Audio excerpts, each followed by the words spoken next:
Kuya, balik po yung magtapon ng basura kahit saan lang.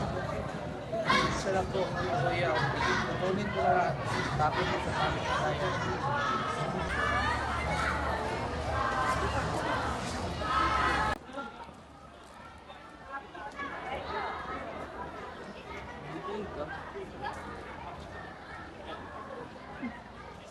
Ang tamang pagtatapon ng basura ay isang simpleng gawain na may malaking epekto sa ating kapaligiran sa pamamagitan ng paggamit ng wastong lalagyan ng basura.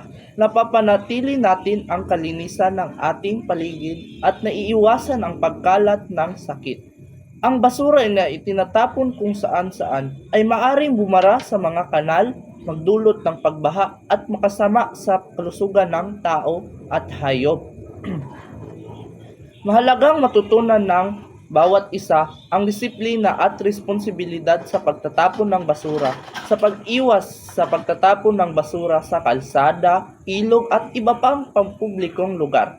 Ipinapakita natin ang pagmamalasakit sa kalikasan at sa kapwa. Ang malinis na kapaligiran ay nagsisimula sa ating sarili at sa maliit na hakbang na ito, nakakatulong tayo sa pagbuo ng mas maayos at ligtas na komunidad.